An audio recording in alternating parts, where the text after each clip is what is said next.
je suis conquistador. Ouais. No slide, no bullshit. Il y a déjà des gens. Ouais, je fais rentrer personne avant. Ils restent dans la salle d'attente. Parce qu'après, Ok. si on doit rester 8 minutes avec tout le monde, c'est pas que ça devient gênant, mais mon énergie à meubler ces minutes devient compliquée. Après, t'inquiète, j'ai du sens de l'humour. Généralement, ça va. C'est bien. Non, mais de toute façon, je je gère compte te laisser faire complètement. nickel. Qu'est-ce que je voulais te dire? C'est quoi le timing pour toi? Euh, Moi, j'avais mis 1h15, je crois, un truc comme ça. Ouais, ok. Donc, Ça me c'est permet de. avant, c'est après. Nickel. Est-ce que je vois la gueule des gens? Alors, est-ce que tu veux faire un test? Si tu partages ton écran, est-ce que tu vois la mienne? Alors, vas-y, attends. Je crois que ça dépend de tes options de... Ah, Alors, désactivé. Je suis. je vais te mettre en co-host. Ça fait longtemps que tu es à Creative Valley? Ça fait 9 mois. Ah, ça commence à faire quand même. Ça commence à faire, ouais. Mais c'est cool. Ok. Alors, attends, c'est bon. Je crois que je peux partager. Ouais, c'est bon. Donc, quand je partage, moi, forcément, je vais me balader et je vais pas te voir. Mais moi, Mais quand je est-ce que suis là, t'as je te pas sur vois. le côté? Ah oui, ok. T'as sur le Ouais, côté quand même. ouais, je dois pouvoir faire comme ça. Attends. Partager l'écran. Oui. Mais non, je peux pas. Mais c'est pas grave, on s'en fout. Ça ira. Quand je me balade, je vous vois pas. Quand je reviens, je vous vois. Nickel. Mais du coup, les gens, ça, c'est pas comme Livestorm, là. T'as pas fait un truc où je vois pas leur tête quand je suis dans Non. le vision. C'est très bien comme ça. Oh. Je couche un peu tard. Nous tous. Ouais, putain. Toujours compliqué.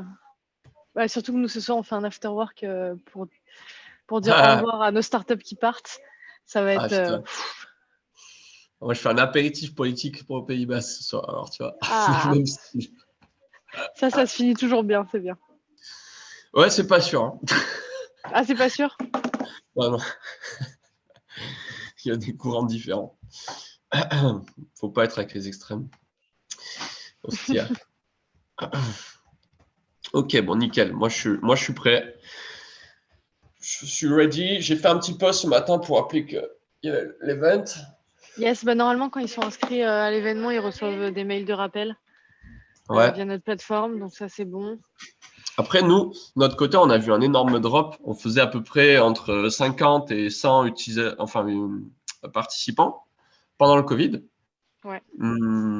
En live, hein, et plus après les replays, mais bon, ça compte pas. Et là, depuis que tout le monde est repassé en mode no Covid, entre guillemets, Ouais. on a droppé, on est à 30-35 participants par webinaire C'est fou, chez hein? nous. C'est Ouais. fou. Bah, les gens, ils aiment bien aussi avoir du présentiel, et c'est pour ça qu'on le fait justement avec Emera la semaine prochaine à Bordeaux, parce que c'est quand même cool de voir les gens en vrai, de faire une relation, quoi. Tu m'étonnes. Bon, on a 8 personnes dans la salle d'attente, je vais les faire rentrer. Allez, Et go, puis, ouais. sois prêt à faire des blagues. Hein. Ça sort tout seul. Hein. S'il y a des trucs. Bonjour à tous. Salut tout le monde. Salut. Salut Paul Bonjour. Arthur. Bonjour. Salut Walborn. Paul Duval. J.O. C'est terminé les Jeux Olympiques. Ça commence.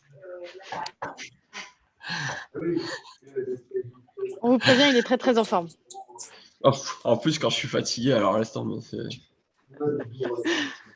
c'est terrible. On va voir s'il y a des conquistadors qui viennent ou s'ils s'en foutent tous. Je pense qu'ils ont autre chose à faire. Mais bon, on verra bien. T'inquiète, c'est juste un téléphone. On est dans le partage, c'est bien. Yes. T'inquiète. Alors, on va attendre que tout le monde arrive petit à petit. Hein. Tranquillo. On est déjà combien? 16. Bon, c'est cool. C'est cool. On va commencer autour des 35, histoire que tout le monde arrive. 35, 36. Ouais, parfait. Voilà. Comme ça, après, j'enchaîne avec une petite présentation. Je vais s'introduire quand même Creative Valley, parce que du coup, il y a pas mal de gens extérieurs qui vont venir sur nous. A priori, il n'y a que des gens extérieurs d'ailleurs. Ah. Tu sais, nous, nos startups, c'est des experts en gros maintenant, et pas de. C'est ça qui est bon, putain. Alors, 19. Ah, message. Salut. Ah, c'est Lucas. Creative Valley, du coup, c'est de chez vous, ça. Yes. Salut Lucas. C'est monsieur avec sa caméra. Ah, vous pouvez mettre la caméra, j'aime bien voir vos gueules, moi, parce que ça, je suis plutôt frustré. Salut. On ne voit pas vos gueules. Salut. Salut Paul. Salut Arwan. Paul Arthur. Et Marina. Salut à tous. J'espère que vous avez la forme. Moi, ça va. J'ai pas trop abusé hier soir, donc je suis en forme. Juste levé tôt. C'est la fin des vacances. Enfin, c'est la fin. Ça n'a jamais commencé vraiment pour moi, mais bon, il y en a qui étaient en vacances apparemment. Putain. Ça existe encore. Ouais, ça existe encore. Moi, ça va faire 6 ans que j'ai pas pris de vacances. Ah oui, c'est. Ouais, ça fait, je pense, ouais, c'est ça, ça fait. Ouais, en fait, j'en ai jamais vraiment eu. En fait. Jamais vraiment eu de vacances. Vive l'entrepreneuriat, ouais. Mais en vrai, même un jour de congé, ça doit faire. Un jour de congé. Ça doit faire au moins 3 ans. Tu sais, si tu veux, on anime aussi des ateliers sur comment éviter le burn-out. Peut-être que ça pourrait t'intéresser. Je suis devenu un professionnel de l'esquive du burn-out. Je sais quand il faut s'arrêter. Mais ouais, même le week-end, même moi, je bosse le week-end. Ça va, je fais pas des grosses journées le week-end. Je fais 6-8 heures samedi, dimanche. Mais bon, après le reste de la semaine, je suis entre 12 et 16 heures par jour. Ouais. Bah, donc, je travaille quand même beaucoup. C'est un bon équilibre, ça. Ouais, on va dire, je suis plus autour de 12 heures quand même. 12 heures par jour minimum. Bon, il est 35, on va pouvoir commencer. Ouais, je vais juste couper les micros de tout le monde parce qu'on a un peu de bruit. Ouais. Et du coup, bienvenue à tous. Merci d'être là pour ce workshop organisé entre Creative Valley et Conquistador. Et Camille, aujourd'hui, qui va nous parler de gros hacking et des outils no-code. Du coup, Camille, je te laisse prendre la main quand tu veux commencer. Succinct. C'est ça, ok, très bien. Alors, bonjour à tous, moi c'est du coup Camille. J'imagine, il y a ceux qui ne me connaissent pas, du coup, je suis le CEO de Conquistador. Donc, Conquistador, c'est quoi C'est l'école des métiers start-up. Donc, on est basé au Pays Basque. Concrètement, qu'est-ce qu'on fait Donc, on accompagne des boîtes sur tout ce qui est growth et le no-code. Et donc, on accompagne à la fois des entrepreneurs, des porteurs de projets, donc ils veulent se lancer, ou sinon, on forme des gros hackers pour qu'après, nos entreprises partenaires les recrutent. Donc, je vous partagerai un peu l'écran, parce que comme ça, vous allez voir un peu mieux. Vous voyez mon écran? J'imagine que oui. Ouais, ça marche. Nickel, alléluia. Et du coup, voilà, ça c'est notre petit site. On a une identité un peu forte et pour appuyer sur le fait qu'on est no bullshit chez nous, voilà, no slide, no bullshit, ça va être pareil pendant ce webinaire. Moi, je suis pas un mec qui fait des slides, ça me fait chier vite la théorie. Donc, j'aime bien passer à la pratique et vous parler un peu concret et vous montrer un peu comment on bosse en tant que growth. Donc voilà, Conquistador, juste pour revenir sur la présentation de la boîte, nous, ça fait 1 an qu'on existe. Là, on est en train de sérieusement accélérer. Le but, c'est qu'on ouvre des promos tous les 3 mois dans toutes les grosses villes de France au bout de cette année, là, courant 2022. Donc, on a vraiment une belle courbe de croissance, une croissance complètement organique parce que nous, on croît uniquement grâce à nos partenariats et nos réseaux sociaux. avec du contenu organique. Il y en a peut-être qui me suivent un peu sur LinkedIn. Voilà. Et tout simplement, tout ce qu'on enseigne chez nous, c'est parce qu'on le pratique tous les jours. On a une équipe de doueurs, quoi, de gens voilà, qui sont dans la pratique, des entrepreneurs. Et voilà, et on a la particularité d'être tous au Pays Basque et de se balader voilà, pour lancer des promos dans toutes les villes. Voilà. Et c'est un peu un petit engagement vers le territoire. Juste pour terminer sur notre produit, pour vous rendre compte, nous on fait 5 jours en présentiel plus 6 mois d'accompagnement à distance. C'est pour ça que c'est scalable notre modèle et qu'on peut être présent partout. Voilà. Moi, j'ai un profil un peu atypique, donc je reviens juste avec vous. Donc ceux qui veulent se former au graphe, à la fin, allez sur le site. Allez, fini l'autopromo. Du coup, moi, j'ai un profil un peu atypique. Vous allez voir, je pense qu'il y a pas mal de growth hackers qui ont des profils un peu atypiques comme ça, assez autodidactes. Moi, à la base, j'étais tailleur de pierre, donc rien à voir avec le digital. Donc, j'étais en échec scolaire. Après, je travaillais dans les bâtiments historiques, tailleur de pierre. Et après, j'ai fait une reconversion en droit et sciences politiques à l'université de Bordeaux. À Bordeaux, après, ça m'a vite saoulé parce que c'était théorique. J'avais besoin de pratique et moi, avant, j'avais toujours les mains avec mon ciseau et mon marteau, quoi. Et du coup, ça m'a fait bizarre d'arriver à la fac et il n'y avait pas grand-chose de pratico-pratique, de concret, et voilà. Et ça me manquait. Du coup, j'ai fait fac. Je me suis dit, bon, comme ça faisait déjà 2 ans que j'avais fait du droit et de la science politique, je vais quand même continuer, mais je vais quand même aller m'éclater. Donc, je suis parti, je suis d'abord parti en Turquie, où j'ai fait un peu plus d'1 an en Turquie. J'ai eu la chance de faire du journalisme amateur sur des théâtres de guerre, Irak, Syrie, Azerbaïdjan, Arménie, Ukraine, Russie. Donc, c'était cool. Mais tu prends une bonne claque dans la gueule quand tu fais ça psychologiquement.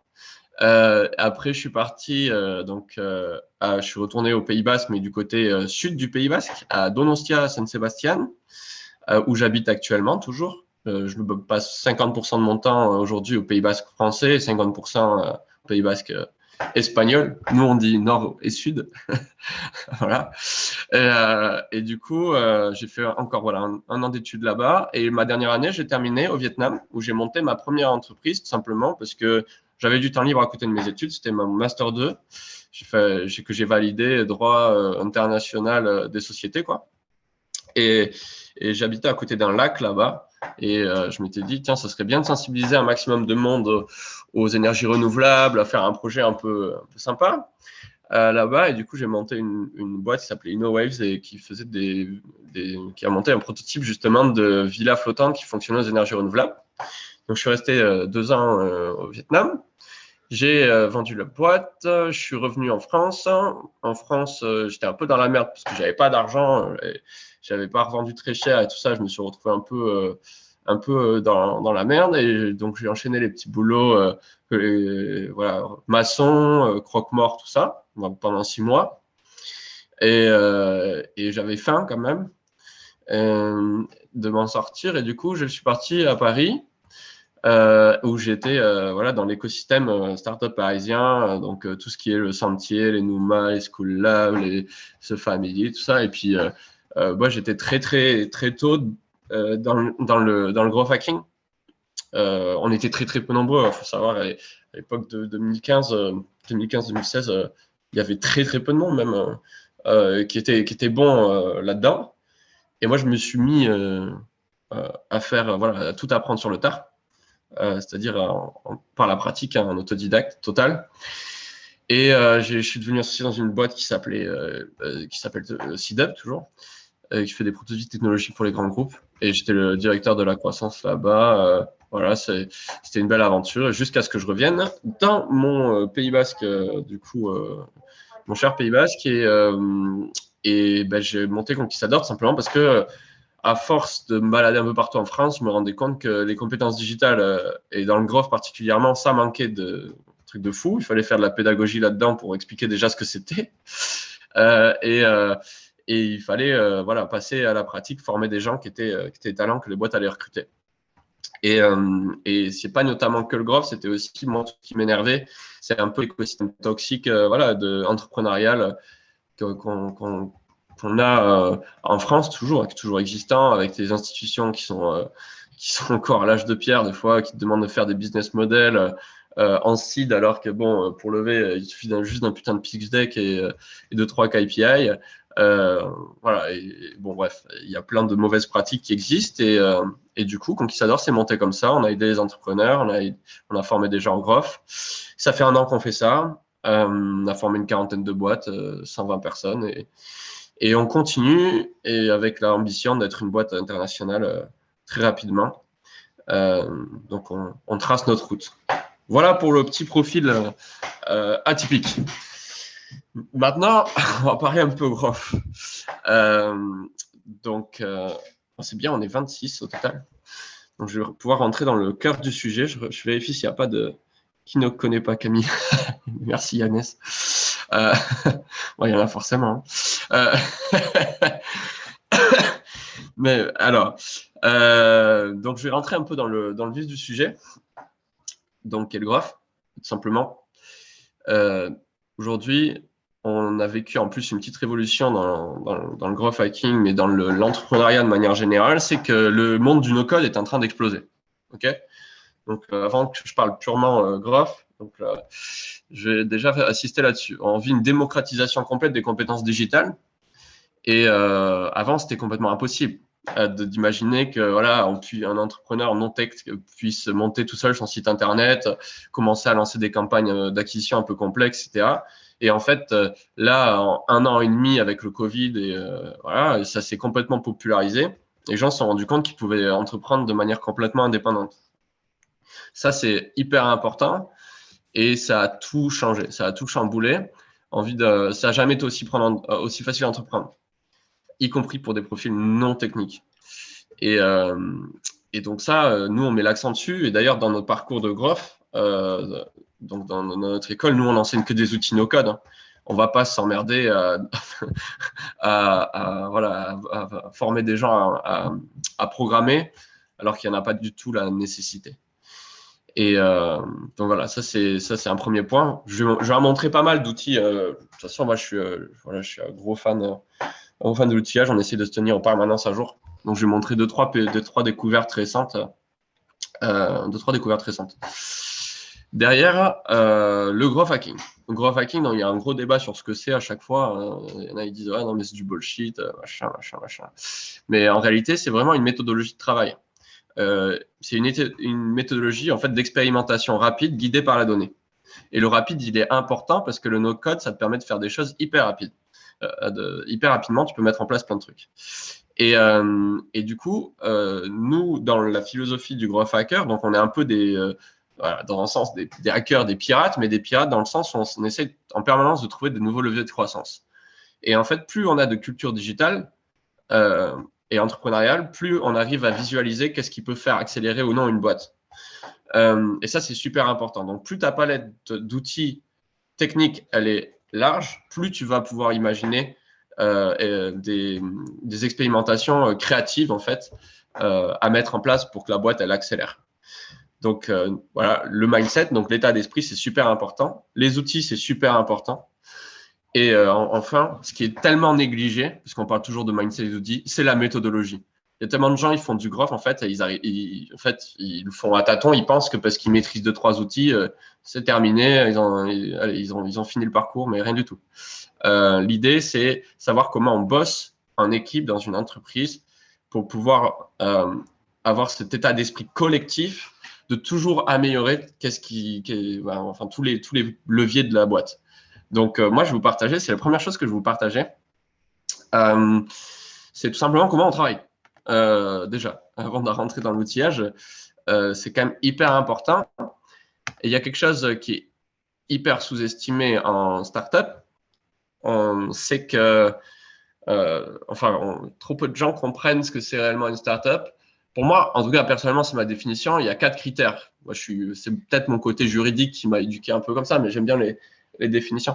C'est qu'une startup, il faut une analyse systématique de la donnée, la volonté de faire une expérience utilisateur incroyable et de toujours l'améliorer grâce à l'analyse de la donnée, d'avoir un business model scalable. La donnée te permet aussi de partir d'un business model non scalable et d'imaginer d'autres types de business models. toujours la donnée est centrale. Et enfin, un truc qui est trop souvent négligé, c'est la culture entreprise. Genre, c'est un truc de ouf. Une startup, ça a une vraie culture de boîte. Sinon, tu ne peux pas fédérer et être aussi hardcore qu'on est en startup parce qu'on veut tout donner. On a une mission, il y a une vision, une mission qui doivent être hyper claires et dictées par le CEO, par les fondateurs. Voilà. Donc, voilà pour moi les 4 critères. Et comment ça s'illustre N'hésitez pas si vous avez des questions quand je parle. Hein, vous pouvez, franchement, ça ne me dérange pas que vous m'interruptez à un moment ou quoi. Allez-y. Ouais, Camille, tu as déjà une question dans le chat d'ailleurs. Ok. Alors, je retourne dans le chat. Hello, tu peux ce qu'on appelle le no-code et même le growth hack. Alors, le no-code, c'est juste ne pas pouvoir construire des choses dans le digital sans avoir à coder. Voilà. Il y a plein d'outils pour ça. Le growth hack, c'est une méthodologie d'expérimentation rapide par la donnée. Si tu veux, dans mon site, il y a un endroit où il y a deviens growth hacker, machin. Et là-dedans, il va y avoir un petit, voilà, si tu vas sur la page de l'école, tu vas avoir un petit descriptif. Et à la fin, il y a un petit. Oh, oula, je suis un peu allé loin. Attends. Ici, il y a un truc un peu plus étonnant. Oula. Ça, c'est moi chez moi. Voilà. Ici, voilà. Il y a vraiment le pourquoi c'est important le growth hacking et qu'est-ce que ça change le no-code dedans. Bref, donc je vous laisse aller voir ça pour avoir un peu plus d'infos. Je repars sur la méthodologie et de toute façon, c'est tout ce que je vais expliquer dans le webinaire, donc il n'y a pas de problème. Donc j'étais en train d'insister sur l'aspect culture qui est pas assez pris en compte. Donc déjà, comment ça se passe nous, comment on bosse? Donc on a un truc qu'on appelle care or die. Donc soit tu es engagé dans la boîte ou soit tu dégages. Il n'y a pas de middle ground. Donc déjà, nous, on essaie de mettre vraiment en place une culture d'entreprise assez forte. C'est un premier point qui est important quand même pour la suite, pour embarquer tout le monde et que tout le monde ait la volonté de faire croître la boîte. C'est vraiment une question de mindset, d'état d'esprit. Donc nous, en fait, on est hyper transparent. Nous, on est là pour se battre. On n'est pas là pour déconner, faire des gros trucs et on s'en donne les moyens. Et voilà, les gens qui ne sont pas ambitieux, ils ne sont pas faits pour être chez nous. C'est simplement comme ça. Okay, il y a plein d'autres boîtes qui veulent pas faire de grands trucs, donc jetez-vous dessus si c'est le cas. Donc, nous, comment on bosse? On essaie de fixer des objectifs au mois ou à la semaine, ça dépend. Et on met vraiment un max d'informations complètement, complètement ouverte, déjà, pour que tout le monde se sente complètement engagé. Donc là, par exemple, nous, jusqu'à mettre le CA qu'on fait tel mois, qu'est-ce qui se passe à tel moment de la boîte, on a une talent pool, donc pour aller trouver en fait qui c'est qu'on veut recruter à quel moment. On va avoir tous les outils ici avec tous les mots de passe, l'organigramme de l'entreprise, comment la boîte fonctionne ici, qui fait quoi, ce qui est important. Donc vraiment un truc hyper organisationnel, mais qui permet en fait d'avoir cet état d'esprit assez ouvert. Il y a un manifeste aussi, pourquoi Conquistador existe.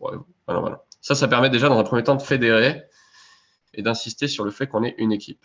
Deuxièmement, il faut bosser en équipe.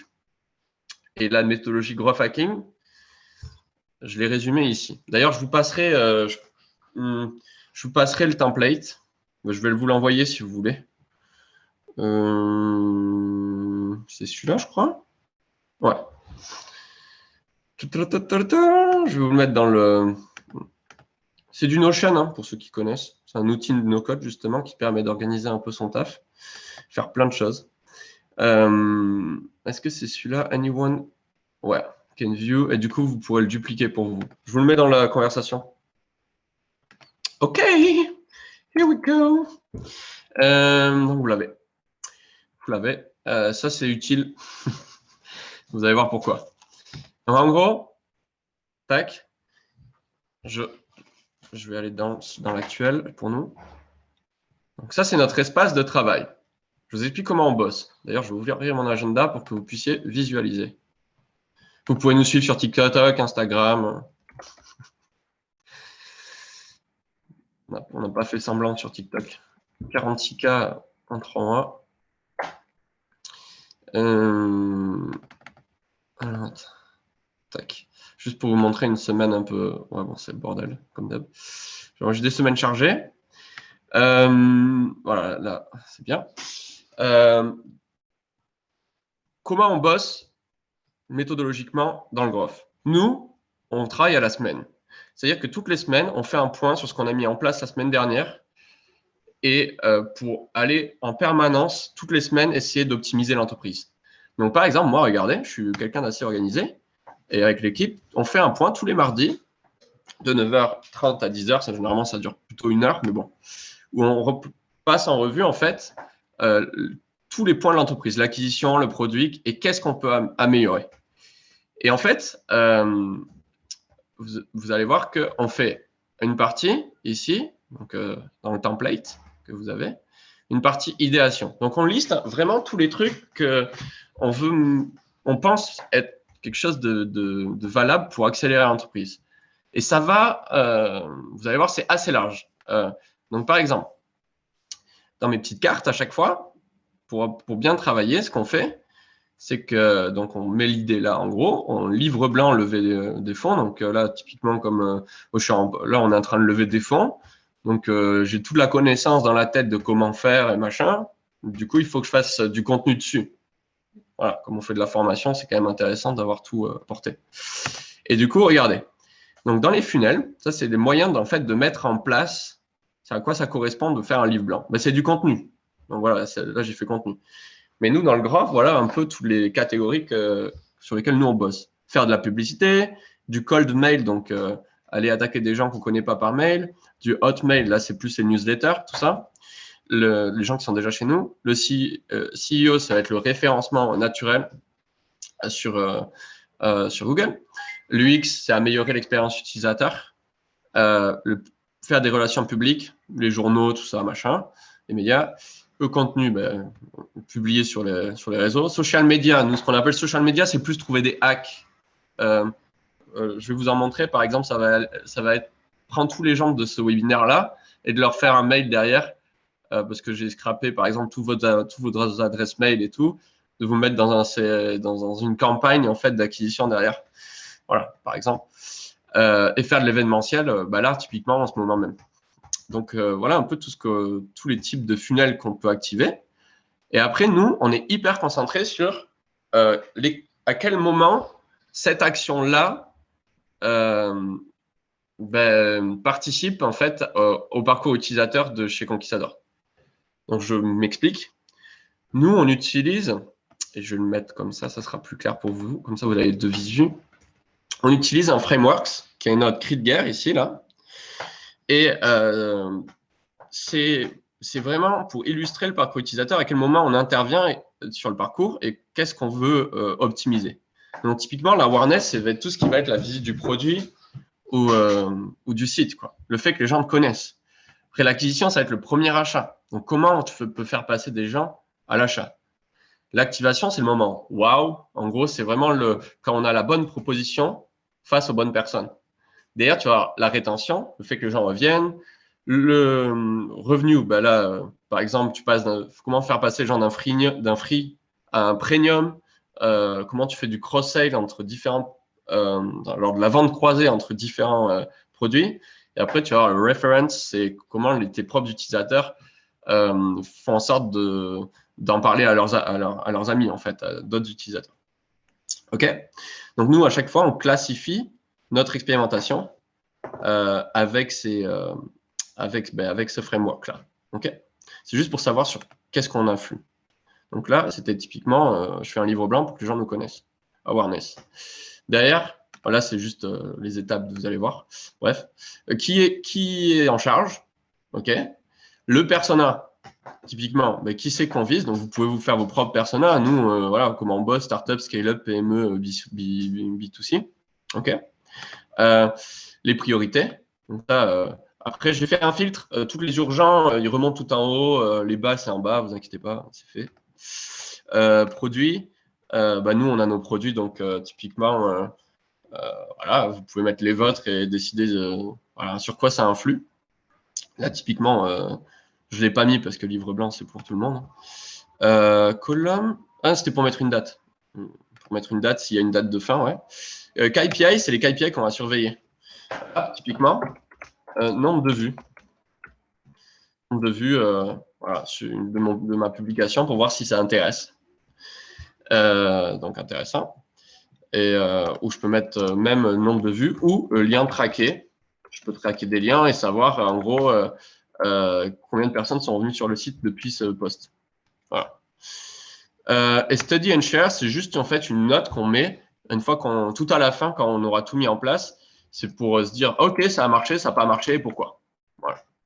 C'est pour toujours être dans un souci de documentation de l'entreprise, de savoir ce qu'on a déjà testé, de savoir ce qui a fonctionné ou pas. Et comme ça, tout le monde peut en prendre connaissance à n'importe quel moment. OK? C'est hyper important.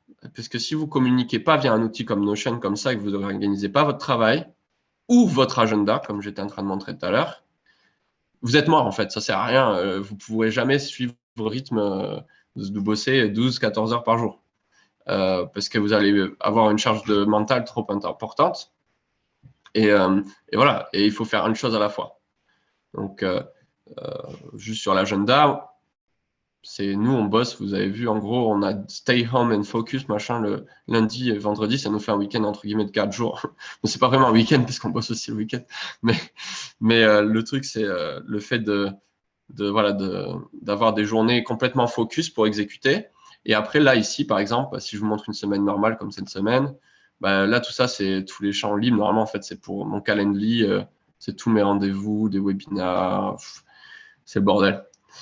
Mais bon, c'est pas. Moi, c'est pour amener des clients, quoi. C'est des rendez-vous business.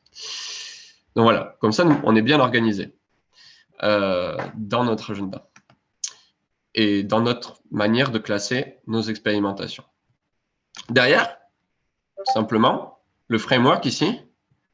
Donc, le mardi matin, nous, ce qu'on fait, on fait toute l'idéation où on passe en revue toutes les idées qu'il y en a. Bon, il y en a un paquet. Hein, je ne vais pas aller jusqu'au bout parce que on est un peu créatif, c'est plutôt pas mal. Mais derrière, du coup, on fait bouger les cartes. Le mardi matin, on décide en fait des priorités à mettre en place. Donc les cartes, on les bouge ici et on définit qui est responsable de quoi. OK? Donc là, on voit tous les responsables des expérimentations à mettre en place. Après, chacun exécute. Donc, passe sa carte ici pendant la semaine quand il est vraiment dessus. Et après, on met dans Done. Et pareil, du coup, moi, je fais ça plus le week-end, parce que je n'ai pas trop le temps sinon, mais le week-end ou le vendredi soir, je regarde qu'est-ce qui a été mis en place et surtout, on commence à avoir souvent les premiers KPI qui arrivent, c'est-à-dire les premiers résultats de ce que ça a marché ou pas. Et ça, c'est super intéressant. Par exemple, avec Pierre-Alain, on a changé une partie, le format de l'école, de notre école, où on a rajouté plus d'heures de classe en ligne parce que pour être plus proche de nos étudiants, machin. Et on se rend compte que c'était vraiment la bonne chose à faire, simplement parce que les gens gagnent vachement plus en compétences rapidement, même si c'est du collectif. Bref, mais bon, à chaque fois, il y a une raison à chacune des cartes. Et donc, on regarde si ça a marché, on archive après, et voilà. Et rebelote. Et en fait, on fait ça toutes les semaines.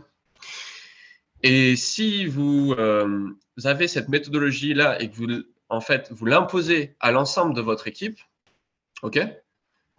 Mais alors, ça change tout, en fait. Ça change complètement tout parce que tout le monde est obligé de s'impliquer dans la croissance de la boîte et tout le monde a un visuel dessus sur ce qui a été mis en place, pas mis en place, etc. Et ce framework, donc là, ce cadre d'aide à la décision, traduction française de merde. Et là, du coup, ce cadre d'aide à la décision, finalement, il est ouvert à tous. OK? N'importe qui peut venir de l'entreprise, peut venir ajouter une idée. C'est pas juste la direction, c'est pas juste moi, Pierre-Alain et Franck qui vont faire ce qu'ils veulent là-dedans. C'est tout le monde peut rajouter son idée. À terme, je sais pas encore le cas chez Conquistador parce qu'on n'a pas encore assez de thunes, mais à terme, nous, ce qu'on veut faire, c'est que il y aurait les mecs qui trouvent les bonnes idées, entre guillemets, les trucs qui fonctionnent réellement derrière parce qu'ils sont bien exécutés, et ben du coup, ils sont un bonus à la fin du mois. Donc, en gros, si tu t'arrives dans l'idéation et que tu mets une idée, machin, ben, les personnes qui auront le mieux exécuté et qui auront trouvé les meilleures idées auront un petit bonus financier à la fin du mois. C'est histoire de manière de faire en sorte que tout le monde s'implique au même niveau sur cette idéation et cette exécution. Voilà déjà, une demi-heure que je parle, pour la méthode. Encore une fois, cette méthode-là, elle est totalement obligatoire. Elle est totalement, par exemple, comment on dit, c'est totalement obligatoire de la mettre en parallèle avec un bon agenda. Sinon, c'est impossible de suivre le rythme. Okay, et de faire un maximum d'expérimentation par semaine. OK? Donc déjà, je pense que ce thème-là, on n'en parle pas masse dans le monde du graph. Tout le monde parle des outils, du no-code, du machin. Bla, bla, bla, bla, bla.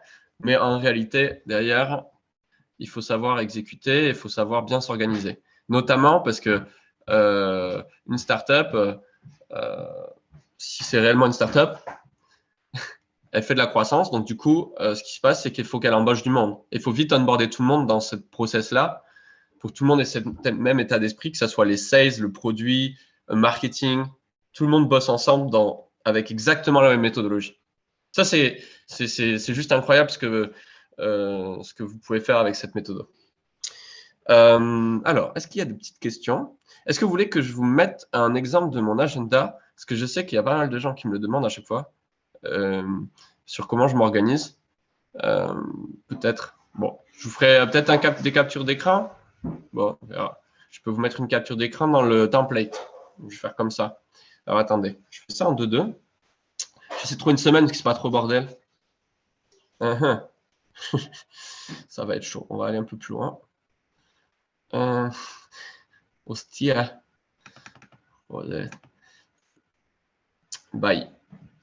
Aquí está bien. Entonces, tac. Je fais juste une petite capture. Ah, en plus, j'ai la compta du mois là. Ça fait partie des trucs à la con à faire. Bon, je vous mettrai ça. Vous n'avez pas tout, mais c'est déjà ça. C'est déjà ça. Hein. Alors, est-ce que je peux mettre des documents dans Zoom? Est-ce que si je fais un copier-coller? Non. Du coup, je vous le mets. Regardez. La Shai, vous inquiétez pas. La Shai está aquí. Está. Emenda. Espera. Et du coup, je vais mettre la petite image ici. Est-ce que pas si je fais copier-coller? Bye. Ochondo. Donc au moins, voilà. Maintenant, il y a aussi un petit exemple de planning pour pouvoir survivre au rythme. Mais c'est pas garanti de survivre au rythme. C'est clair. Faut savoir essayer de pas boire d'alcool, de pas prendre de drogue, de savoir dormir aussi. Sinon c'est chaud. Alors, est-ce qu'il y a je reviens avec vous. Est-ce qu'il y a de petites questions? Alors, hostia. Alors, j'ai fait un zoom un peu trop fort. Donc, Notion, des conseils pour prendre en main facilement. Notion facile de Shubham, ouais. Bien joué. C'est une bonne réponse. Tu peux faire ça, en effet. Tu as des tutos aussi. T'as beaucoup de tutos Notion maintenant parce que tout le monde s'y est mis sur YouTube. Donc, go. Hein. Franchement, voilà. Nous, on a ouvert une école, mais tous les profils qu'on prend, c'est des gens qui vont déjà sur YouTube. Voilà. Parce que au moins, ils ont déjà l'état d'esprit. Après, nous, l'école, c'est pour apprendre plus vite. Yes, carrément, ce serait top. Yes, copier-coller, discussion pour le partage. Non, je ne comprends pas, mais ok, ouais. Donc, pas de questions. Vous avez une question sur cette méthode ou pas? Nada. Sinon, je continue, on passe à la pratique sur des outils. Guasen, on y va? Ok, let's go. C'est parti, je repasse en partage. Je peux passer d'autres templates, vous verrez. Ok, je vais faire un peu de B2B. Parce que là, c'est là ce que je suis le plus présent en ce moment. Mais j'ai du B2C aussi. Je vais vous montrer un peu, je vais vous expliquer notre stratégie d'acquisition chez Conquistador. Je pense que c'est assez intéressant et comment elle a évolué. Alors, au départ, il faut savoir que moi, je suis quelqu'un qui n'est pas du tout sur les réseaux sociaux. Donc, c'est pour vous dire que c'est totalement possible. Nous, notre objectif, enfin, on était contraints parce qu'on n'avait pas de budget au départ et à ne pas faire d'ads, à ne pas faire de publicité, tout ce qui était payant, ok? Donc, on s'est dit qu'il fallait que ça marche avec Conquistador fonctionne avec du contenu organique. Typiquement, il y a un truc qui n'était pas négociable, j'en ai déjà pas mal parlé, c'était la culture entreprise, et que la culture entreprise, il fallait qu'elle respire vers l'extérieur aussi, pour nous amener des clients qui nous ressemblent un peu. Ça passe par un site web badass et une identité badass. Ok. Pour nous, ça c'était évident. À foutre des piments en lunettes et avec une comment on dit en français, une bouée, je crois que c'est comme ça. Avec une bouée, tu vois, il fallait quand même voilà, vouloir le faire quand même. Et puis même dans les punchlines, on est assez dur, mais c'est parce qu'on voulait des gens qui avaient le même état d'esprit que nous et qui étaient là pour être ambitieux. Donc ça, déjà, c'était la première étape. Commencer à essayer de créer une image de marque forte. Après, la marque, le problème, c'est que c'est pas suffisant, il faut qu'elle soit incarnée par des gens. Typiquement, mon profil, mais tu as aussi Pierre-Alain et Franck, qui sont aussi associés chez Conquistador. On a 3 profils différents, c'est ça qui est très cool. Franck, il est sur la blockchain. Pierre, parce qu'on ouvre une école blockchain, au passage. Bref. Pierre-Alain, il est sur le no-code. Moi, je suis plus sur le growth. Et du coup, on a 3 verticales différentes. Et il fallait qu'on soit représentant vraiment de nos personnalités et de la marque sur les réseaux sociaux dans l'objectif d'avoir une croissance complètement organique, c'est-à-dire en payant rien du tout, juste en produisant du contenu, faire en sorte que les gens nous suivent et qu'ils achètent. OK ? Donc, typiquement, moi, la première étape, comme je n'étais pas du tout présent sur les réseaux sociaux, ça a été de construire ce personal branding. OK ? Ce personal branding, chez moi, en fait, il est naturel. Je sais pas, il y a aucun truc bullshit là-dedans. Je suis comme ça dans la vraie vie. Mais voilà. Après, le problème, c'est que l'étape qui est difficile à passer, c'est de s'afficher sur les réseaux. Moi, c'est pas du tout ma nature à la base. Et du coup, j'ai commencé à poster comme si je postais, enfin, comme avec les mêmes choses que je fais dans la vie, c'est-à-dire la politique pour le Pays Basque, et du coup, du growth et Conquistador. En étant vraiment sans filtre. Tout le monde doit incarner sa propre personnalité, sinon ça ne marche pas. En fait, il n'y a pas de, y a pas de fit de personnalité. Si tu es différent dans la vraie vie que sur les réseaux, ça ne peut pas trop marcher. Après, il faut prendre un peu soin de son profil LinkedIn, TikTok, ce que vous voulez. Il y a plein de paramètres techniques à ça. Si vous voulez, je fais une formation prospection B2B début octobre où il y a tout ça dedans. Ne pas ça nada. Et du coup, voilà, monter bien son personal branding, poster régulièrement. Moi, je ne sais pas si vous avez vu, mais dans mon calendrier, tous les matins, je fais inbox 0. Maintenant, c'est un Discord, mais tous les messages de l'équipe à 0 et de la communauté. Et après, je fais mon post LinkedIn tous les matins, tout le temps. Et d'être hyper régulier sur ça pour être visible. Et au bout d'un moment, ça prend. Moi, ça a pris, je pense, 2-3 mois à ce que je devienne visible, mais parce que je parle comme ça, parce que je parle sans filtre. Je suis un peu un poète sur les bords aujourd'hui. Voilà. Mais vraiment, voilà, sans filtre. Et ça marche bien.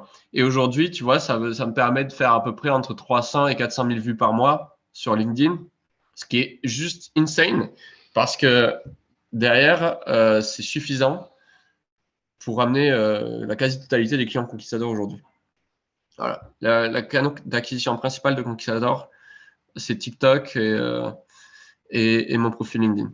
Et de plus en plus de Franck et PA aussi. Ce qui est une très très bonne chose. Donc voilà, personal branding. Et après, c'était très bien. Je suis passé à l'étape 2. Je commençais à avoir, oh, ok, c'est bien, c'est cool, ça fonctionne. Mais maintenant, il faut que je sois un peu plus malin.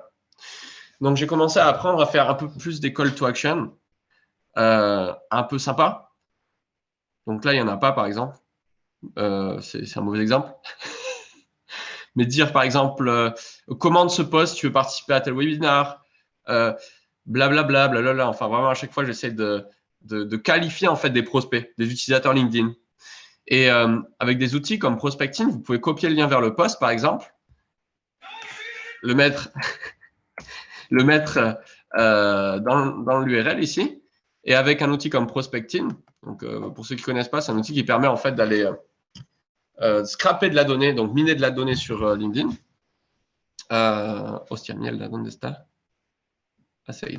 Et du coup, moi, par exemple, avec cet outil, ce que je peux, c'est que je peux mettre dans des campagnes de messages LinkedIn l'ensemble des utilisateurs de mon post qui ont liké ce post. Donc, imaginons, je fais un post sur, je sais pas, sur le SEO, sur le référencement sur Google.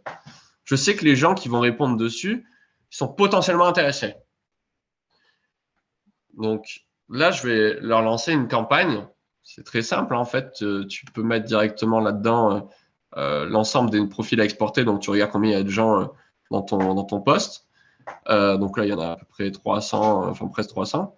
Donc, je mets 300, je crée une campagne SEO, machin, je les valide, je les importe dans mon CRM, dans mon mini CRM qui est ici.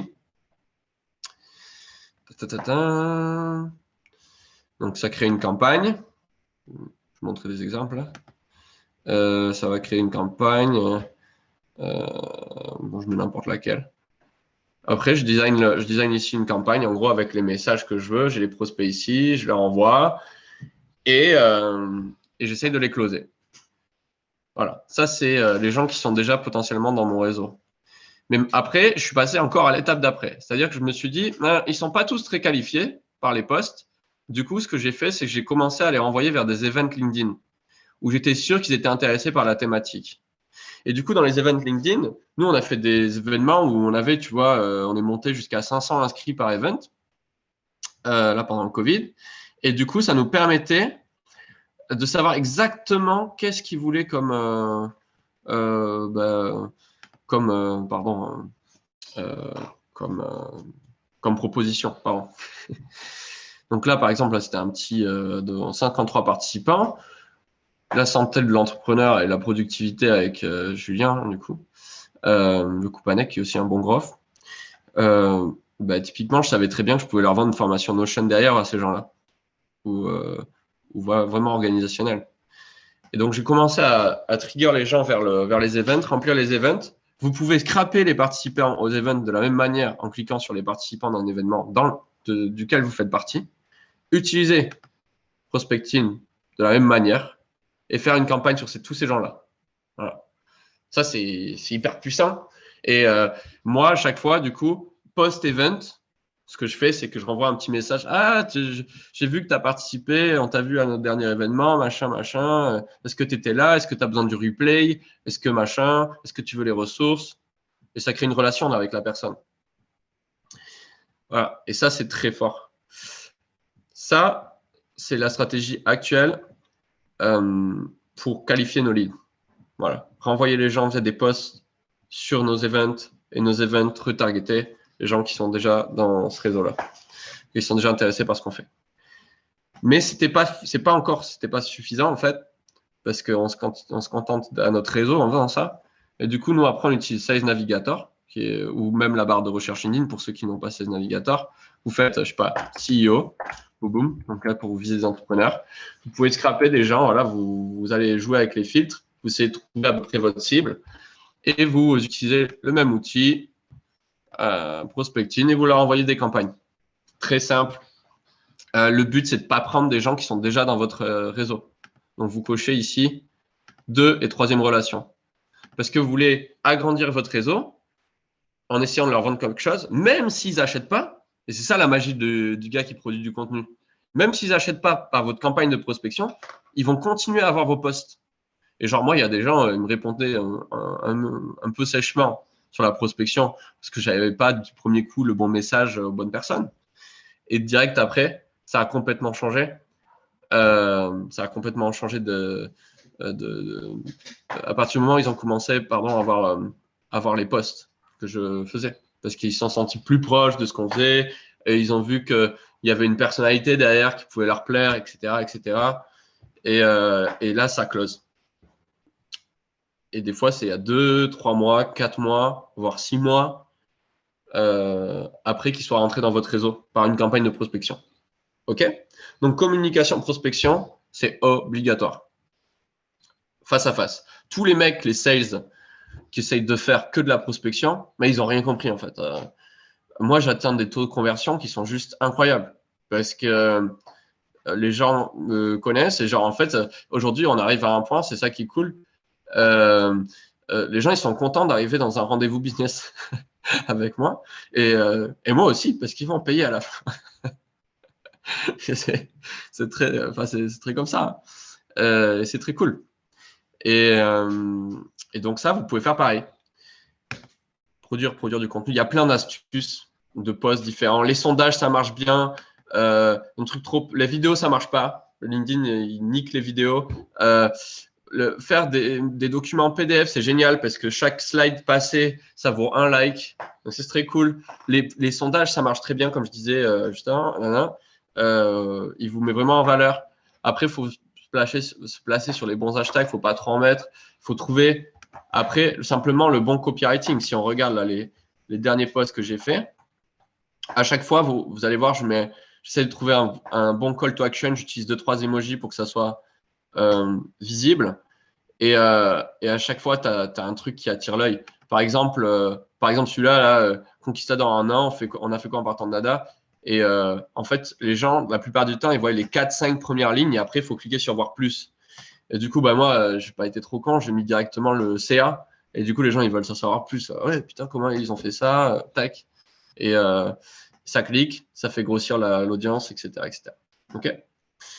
Donc voilà. Sur la partie contenu plus prospection. Prospection, je conseille quand même très fortement. Donc la barre de recherche, c'est cool, mais il n'y a pas tous les filtres. Et le Sales Navigator, c'est quasiment obligatoire si vous voulez faire quelque chose de très costaud en termes de ciblage de prospection. Ça coûte quand même 60 € par mois hors taxe, je crois.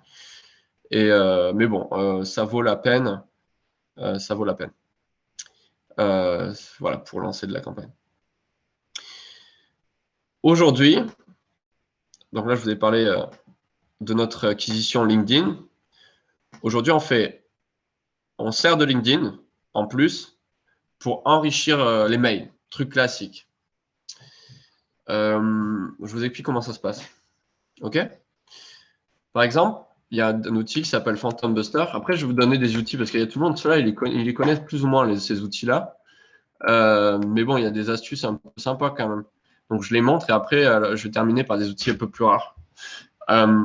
L'idée, c'est par exemple, dans mes événements, event. Where are you? Where are you? Voilà. LinkedIn Event Guest Exporter. OK? Les gars, là, je veux en fait avoir leur mail. Donc, qu'est-ce que je fais? C'est que je vais utiliser Phantom Buster, qui est une solution en fait d'API. En fait, c'est fait pour faire des automatisations et du scrapping, du minage de données. Et je vais essayer de trouver en fait l'outil qu'il propose qui va me servir pour telle ou telle action. Alors après, il y a plein de trucs malins à faire avec. Alors, voilà. Après, il y a différents niveaux dans le game. Là, je vous montre un truc simple. Mais le truc simple, c'est par exemple, c'est dans mes événements, les gars, ok, très bien, avec mon prospecting, je peux les retargeter sur LinkedIn. Parce que prospecting, c'est vraiment pour LinkedIn, ok. pour faire que du LinkedIn. Mais ici, je veux avoir tous les gens qui sont venus dans un webinaire. J'utilise ceci en fait pour prendre leur URL LinkedIn, leur métier, leur parcours, machin, etc., leur géolocalisation. Et en fait, à partir de ça, à partir de cette data, c'est en format Excel que ça sort. Ça sort comme ça, vous allez voir. Dashboard. Ça sort comme ça.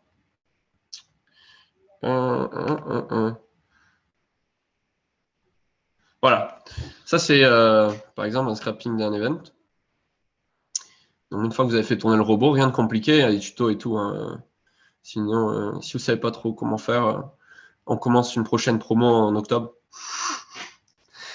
Du coup, ici, il y a tout ce qu'il faut, toute la data LinkedIn sur le persona en question. Il y a des gens qui ont participé à un événement. Vous pouvez avoir le même type de données en partant de plein de choses différentes. Donc là, c'était à partir d'un événement. Merde. Je peux aussi scraper les gens qui postulent à des jobs. Je peux aussi les gens qui ont commenté un post, les gens qui ont liké un post, la barre de recherche, donc ma recherche carrément de prospection. Je peux aussi faire, par exemple, LinkedIn e-learning. Par exemple, moi, si je vais aller voir les formations qu'il y a dans LinkedIn e-learning, et je vais prendre tous ceux qui ont participé aux formations de Growth Hacking ou No Code, et je vais du coup leur envoyer une campagne, puisque je sais qu'ils sont intéressés. Il y a plein de trucs à imaginer. Hein. Et encore, je vous parle pas d'Instagram, Facebook, etc. Parce qu'en fait, vous avez plein d'outils là-dedans. Bref, restons simples. Et du coup, une fois que j'ai cette data-là, que j'ai cette donnée-là, je peux utiliser un outil. En plus, moi, j'utilise pas mal d'outils francophones, français de préférence pour faire vivre l'écosystème. Ça, c'est Monsieur Cohen qui a monté Drop Contact et c'est un outil d'enrichissement de data. Donc, vous pouvez, je vais vous montrer comment ça se passe. Hostia, qu'est-ce qui se passe? Ça a mal chargé, attendez.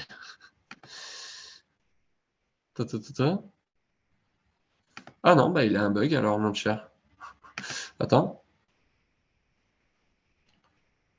Il y a un petit bug, je ne sais pas si c'est mon navigateur ou quoi, mais en gros, tout simplement, ici, le fichier Excel, vous pouvez aller le chercher, celui que le Mister Phantom Buster vous a donné, vous l'uploadez, et lui, il va en fait analyser ce qu'il y avait là-dedans, donc dans la donnée.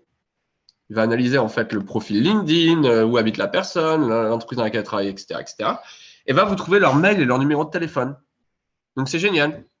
Parce qu'après, vous pouvez, avec d'autres outils comme Lemlist, Wallaxy, enfin il y en a plein, les targeter par mail. Ou faire du multicanal comme fait Lemlist, comme fait Wallaxy par exemple. S'il y a des questions, je vais aller voir. Mais voilà, donc là simplement, il vous enrichit la donnée que vous avez dans le Phantom Buster. Phantom Buster tout seul, allez voir ce que c'est. Vous pouvez scraper de la donnée sur LinkedIn et après l'enrichir et lancer des campagnes. Ça, c'est très simple. C'est la base de la base. Mais en attendant, si vous avez une équipe de sales, déjà, s'ils font toute la base de données de LinkedIn en France sur vos cibles, déjà, ce sera bien. Et après, tu peux faire des trucs plus intéressants. Je vais y venir. Voilà, ça, c'est jusqu'à présent ce qu'on utilise chez Conquistador via LinkedIn. Aujourd'hui, on renvoyait tous nos prospects vers notre site web. Sur la bonne landing. Les gars qui montent des boîtes, je lance ma boîte. Les autres gros hackers. Ou des fois, des trucs plus expertise qu'on cache un peu, parce qu'on vend ça moins cher. C'est les bootcamps. OK. Du coup, c'était cool. Mais malgré le trafic qu'on a sur le site, il y a de la conversion, mais le problème, c'est qu'on ne récolte pas la donnée de tout le monde. Du coup, ce qu'on a fait, c'est qu'on est allé sur l'étape d'après. On a bossé comme des oufs, surtout PA, qui n'est pas dans le call, je pense, mais Pierre-Alain, qui est le Chief Product Officer Conquistador. Il a créé un SaaS e-learning avec Bubble, qui est un outil no-code, qui permet de faire des applications, des web applications sans avoir à coder. Vous pouvez me toper sur LinkedIn, n'importe où, par mail mieux, parce que je mettrai mon mail, parce que LinkedIn, j'arrive plus à suivre le rythme. Donc, les mails, ça va, j'arrive encore à répondre à tout le monde. Et du coup, tout simplement, il nous fallait collecter plus de mails, de numéros de téléphone, etc. Et aujourd'hui, on donnait notre ressource. Donc, toute la valeur, elle était principalement directement sur les réseaux sociaux. Et ce qu'on a fait, c'est que aujourd'hui, on est en train de pivoter dans le sens où maintenant qu'on a un SaaS e-learning, bon là, c'était le MVP. Le nouveau, il est vachement mieux. Il va être mis en ligne d'ici la fin de la semaine, là. Pour vous montrer à quoi il ressemble.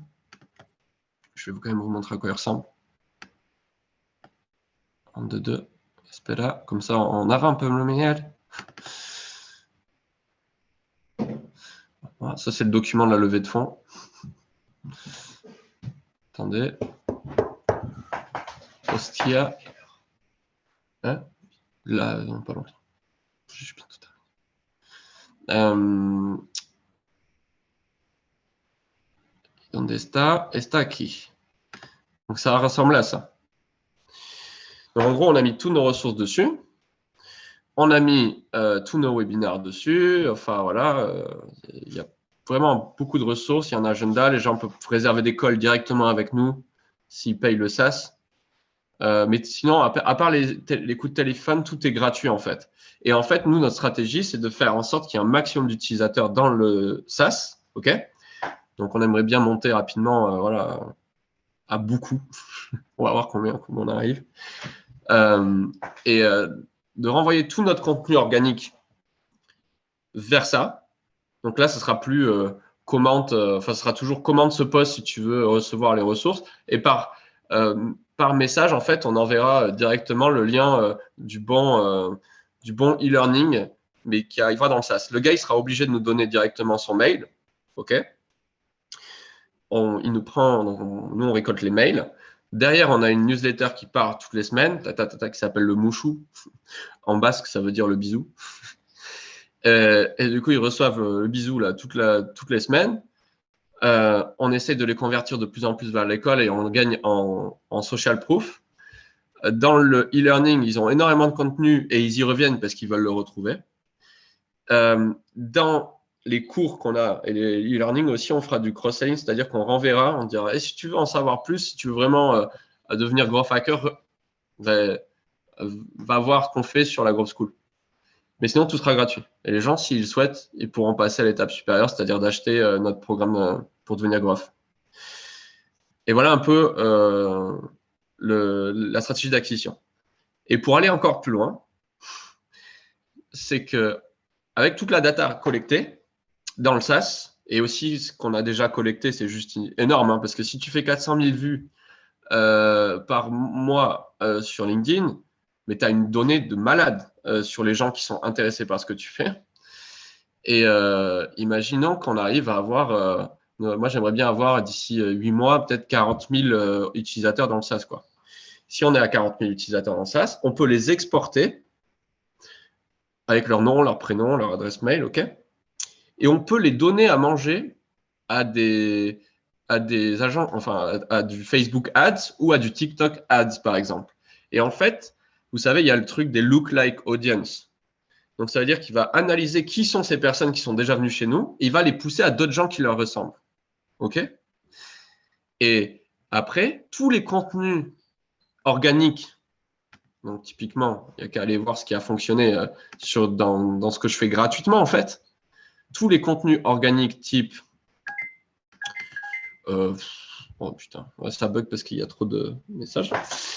Tous les contenus organiques qui sont là-dedans, qui fonctionnent, voilà, qui fonctionnent bien, enfin tous les posts qui fonctionnent le mieux, en fait, je les reprends et j'en fais des ads en disant bah tiens, va voir toutes les meilleures ressources SEO, tu veux savoir comment monter une levée de fonds et être accompagné gratuitement, truc, Les gars, ils cliquent sur la publicité, ils balancent leur mail, on récompte du mail en masse, ils découvrent le SaaS et boum, et on fait tout péter. On fait tout péter dans le SaaS. Comme ça, on a une croissance exponentielle du nombre d'utilisateurs qui sont dedans. Et après, à nous d'assurer simplement le fait de produire du contenu et d'assurer des rendez-vous clients pour les convertir à l'école. Et tout tourne en automatique. Voilà. C'est un peu long. Voilà pour notre stratégie un peu growth et comment on a pensé tout ça.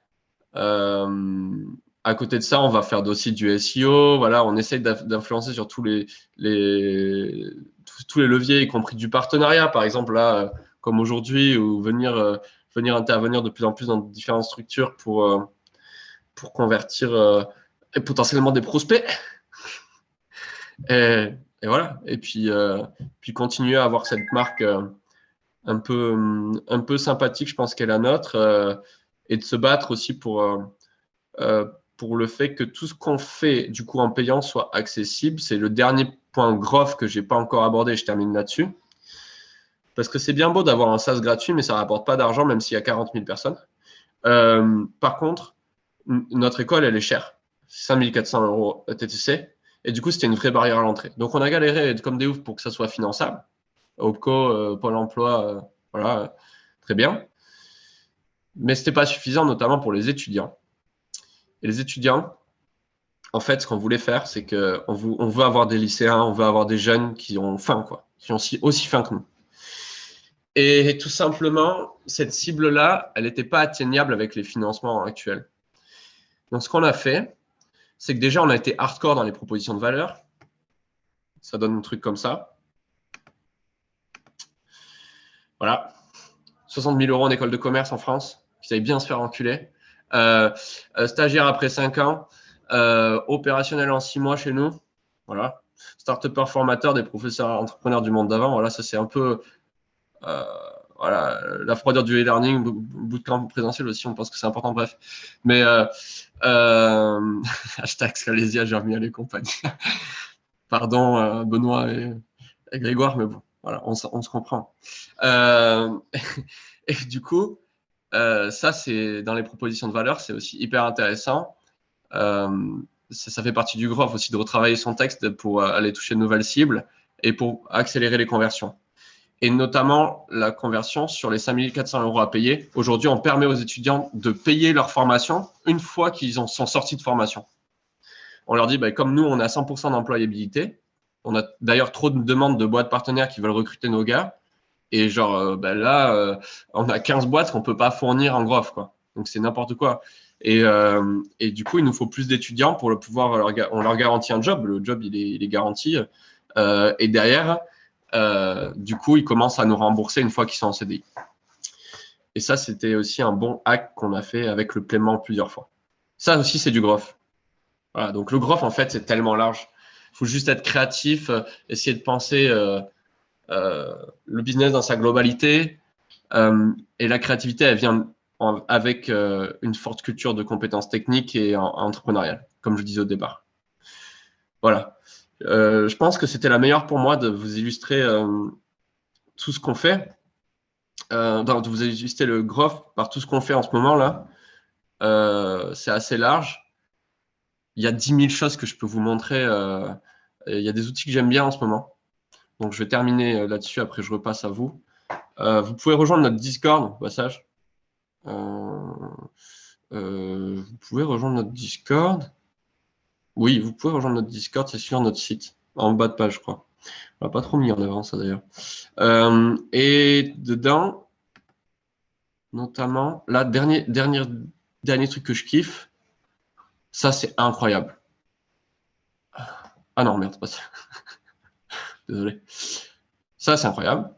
Viral Loop, pour ceux qui ne connaissent pas, c'est un SaaS qui te permet d'avoir plein de moyens en fait de faire en sorte que tes utilisateurs parlent à d'autres utilisateurs. C'est incroyable. C'est pour faire du referral, ok? Viral Loop. Tu peux faire des campagnes de fidélisation, faire du parrainage, tu vois, refer a friend, newsletter referral, startup pre-launch. Enfin, ils font plein de trucs vraiment hyper intéressants. Donc, Viral Loop. Derrière, un truc, ça c'est insane. Ah non, attends, putain, je le recherche. Il est où? J'ai un truc que j'ai trouvé où en fait, c'est une plateforme pour envoyer des lettres en physique, des vraies lettres par la poste, mais qui est digitalisée, où vous pouvez dire, OK, j'envoie 10 000, 10 000 lettres. J'envoie 10 000 lettres à tous les habitants de je ne sais quel endroit ou telle cible. Et c'est juste magique. Parce qu'en fait, il y a plein de cibles, encore aujourd'hui, qui ne sont pas forcément digitalisées. Et notamment par exemple, avec un pote 22, qui fait de l'intelligence artificielle pour les smart cities, genre les mairies, mais c'est chaud de les atteindre. Et du coup, lui, ce qu'il arrive à faire, putain, je le retrouve plus, je vais vous retrouver. Ce qu'il arrive à faire, c'est tout simplement par ce biais-là, par cet outil-là, d'envoyer plein de lettres aux mairies dans toute la France. Je le retrouverai. Écrivez-moi si vous le voulez dans LinkedIn. Je ne l'ai pas là. Il faut que je me remette à jour. Hostia, bueno, no pasa nada. Ok, je reviens avec vous. Je crois que c'est là. Ah non, c'est pas la bonne. Si, c'est là. Après, bon, du Wallaxy. Il y en a qui ont des questions, peut-être. Attendez, je reviens. Tu me racontes ton pitch deck de levée. Tu me tapes sur LinkedIn. Tous ceux qui veulent notre pitch deck de levée, qui est plutôt pas bien fait maintenant, on a itéré de ouf. Ceux qui veulent un exemple pour avoir un bon pitch deck, je peux vous envoyer. Le pitch deck, c'est un document qu'on envoie aux investisseurs pour les convaincre d'investir chez toi. En gros, voilà. Et voilà. Donc, ceux qui le veulent, je peux leur donner, il n'y a pas de problème. Il y a des informations un peu confidentielles dessus. Mais moi, je ne suis pas un mec très confidentiel, en fait. Donc, ça va. Et j'emmerde les invests si voilà, ils n'ont rien à dire. Donc, ma sending boss pour les lettres. Ouais, c'est bien, ma sending boss. Je crois que c'est celui-là. Attends, juste je vérifie. Je crois que c'est ça, ouais. Ouais, ça doit être celui-là, ouais. Ouais, j'ai trouvé ça. C'est ça, j'ai trouvé ça super. Genre, pour démarcher de la PME, c'est un coup de génie, ce truc, en vrai. C'est un coup de génie pour démarcher de la PME. Yes. Merci, Paul. Vous avez des petites questions? Ça vous a plu? Un petit retour? I don't know. What can I say?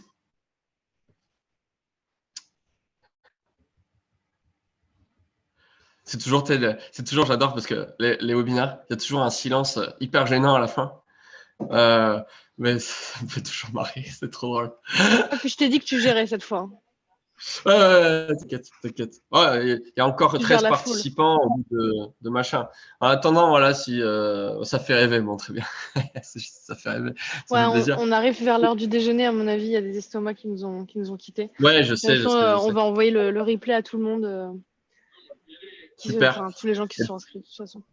J'ai tellement de choses à dire, mais après, voilà, c'est pour ça que nous, ça dure 6 mois. Hein, donc, en 6 mois, on n'arrive pas au bout déjà. Donc, en 1h30, c'est difficile. Voilà, n'hésitez pas à revenir vers moi, à aller voir ce qu'on fait. En tout cas, j'insiste sur la méthode, sur le template que je vous ai donné, parce que franchement, ça me fait un peu chier, mais le monde du growth, aujourd'hui, il y a tout le monde qui se dit growth hacker, alors que les mecs, c'est des guignols, quoi. Enfin, clairement, il y en a plein, c'est des guignols. Mais vu que c'est devenu à la mode, bah, de suite, tout le monde prend le train en route. Hein. C'est normal, hein, c'est comme ça. Mais voilà, si vous voulez vraiment mettre ça en place dans votre boîte, c'est un truc que vous pourrez, qu'il ne faut pas sous-estimer. Et y compris pour les freelances. J'insiste sur ça, parce qu'en fait, les freelances, souvent, ils ont tendance à bosser tout seuls, machin. Mais en fait, le bon freelance growth, il va essayer aussi de mettre ça en place dans l'entreprise pour laquelle il travaille. Et c'est hyper important. Sinon, ça ne fonctionne pas. Oui, il reste des places pour la semaine prochaine. Il reste des places, yes. Ben ouais. Top, moi, voici mon numéro de téléphone. Bon, on n'est plus très nombreux, ça va aller.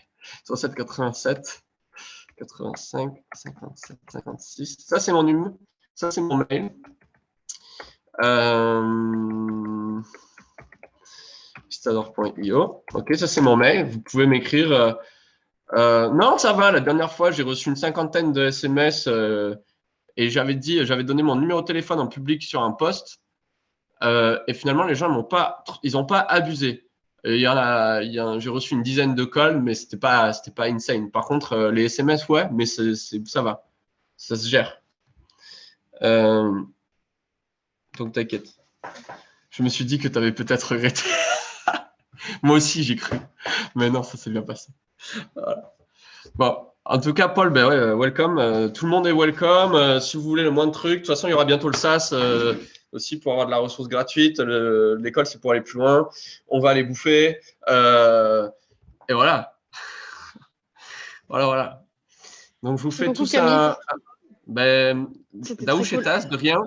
Mileshker Lagunak, merci les amis. Et à l'acheter l'alté. Et à la prochaine. Voilà.